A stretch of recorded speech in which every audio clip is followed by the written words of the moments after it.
Creo, Arturo, que es la primera vez que ante unas cámaras de televisión tú vas a explicar cuál fue tu experiencia alrededor del accidente de metro del 3 de julio del año 2006. Así es, correcto. ¿Qué hacías tú en Ferrocarrils de la Generalitat? Yo en aquel momento era el jefe del departamento de seguridad y bajo mi mando estaba la parte de vigilancia, es decir, los vigilantes de seguridad que tenía Ferrocarrils y además la rama de protección civil, es decir, todo lo relacionado con planes de emergencia. Tú eras un jefe dentro de los trabajadores. Correcto. El jefe de seguridad. Jefe de unidad, correcto. El accidente es el 3 de julio y el 17 de julio ya está constituida en el Parlamento Valenciano una comisión de investigación. Tú, como uno de los responsables, uno de los jefes de Ferrocarrils de la Generalitat, eres llamado a declarar. Sí, correcto. Me llamaron por teléfono para decirme: Arturo, vente a FGV, que tienes que ir a declarar y vamos a mantener unas reuniones para, pues bueno, comentar cosas sobre la comparecencia. ¿Unas reuniones? Unas reuniones. Es lo que inicialmente se me dice. El periódico El Mundo, sí, hace poco más de un año, publicaba esta información. ¿Tienen algo que ver esas reuniones a las que te convocaron con esta información? Sí, totalmente. Cuando yo llego a FGV y llego a la primera reunión,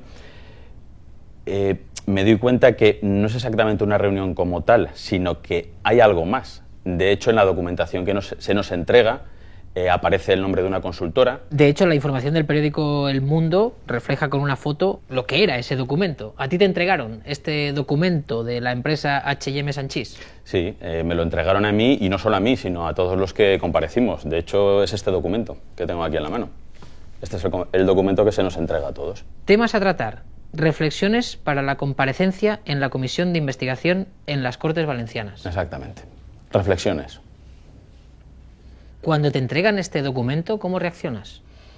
Bueno, ahí esos días, como os podéis imaginar, había una mezcolanza importante de sentimientos. Por un lado se tenía muchísimo miedo. ¿Pero miedo de qué?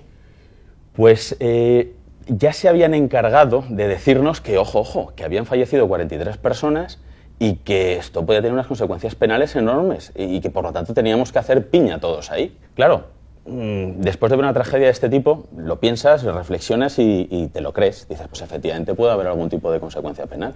Una vez os entregan este documento, ¿cuál es el procedimiento que seguís en esas reuniones formativas, vamos a llamarlas así? Sí, efectivamente ahí se sigue un proceso que es el técnico, como si dijéramos, que es cuando nos explican qué es una comparecencia, en qué consiste, etcétera, etcétera. Y luego ya se entra propiamente en lo que es la materia de las preguntas y de las respuestas que realmente interesaban. Las preguntas que os podían hacer y las respuestas que teníais que dar. Que teníamos que dar, exactamente. Hay prácticamente 70 preguntas con 70 posibles respuestas. ¿Dónde están las preguntas?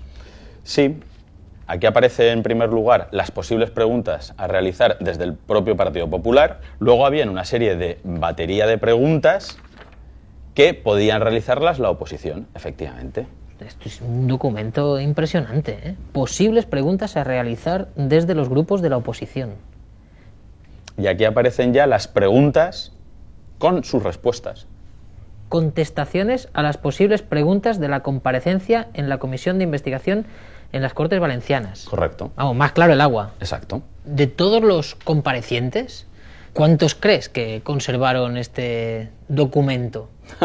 Yo creo que ninguno. No lo sé, pero yo desde luego sí que lo conservé desde el primer momento, lo tenía muy claro. El resto yo creo que nadie más.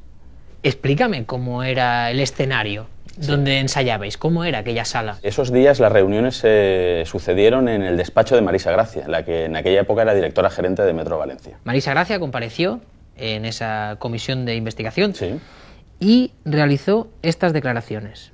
Bien, lo primero es desmentir lo que usted ha dicho de que ha habido una reunión para hacer una estrategia y no contestar las preguntas del PSOE. Mire, yo tengo un equipo de dirección con el que desde luego durante este mes me he reunido muchísimas veces, pero para nada para hacer una estrategia de cara a esta comisión. Cuando usted dice lo de la coincidencia en las declaraciones, yo creo que usted debería plantearse si es que tanta coincidencia no es que lo que estamos diciendo es la verdad. Es decir, es que al final lo que parece es que si no les gusta que nos contradigamos o no les gusta que no digamos lo que ustedes quieren oír, es que nos hemos puesto de acuerdo para decir algo y no es así. Ella niega que hubiese una estrategia. Claro, hubiera sido muy fuerte que hubieran dicho lo contrario. De todas formas, bueno, es una prueba evidente de que se acaba cogiendo antes al mentiroso que al cojo. Tú conoces a la señora Marisa Gracia. Sí, sí. Y ella participaba en esas reuniones en las que tú también estabas. Sí, estuvo en todas desde el minuto 1 hasta el último minuto. Asistía a los ensayos. A todos, lógicamente. Ella presidía la mesa, de hecho. Lo que pasaba en esas reuniones, en esos ensayos, un poco había el pacto de silencio de que aquello no salía de allí. Ah, por supuesto. Lógicamente lo que allí se dijera, sucediera y ocurriera no debía saberse fuera. ¿Os lo dijeron explícitamente? Sí, claro. ¿Era difícil aprenderse ese guión, esas respuestas? No era fácil, habían muchas preguntas y había muchas cuestiones a tener en cuenta. Sí que es cierto que cada uno teníamos que tener muy clara las preguntas y las respuestas de nuestra parcela, pero bueno, habían bastantes preguntas y bastantes respuestas, no era fácil.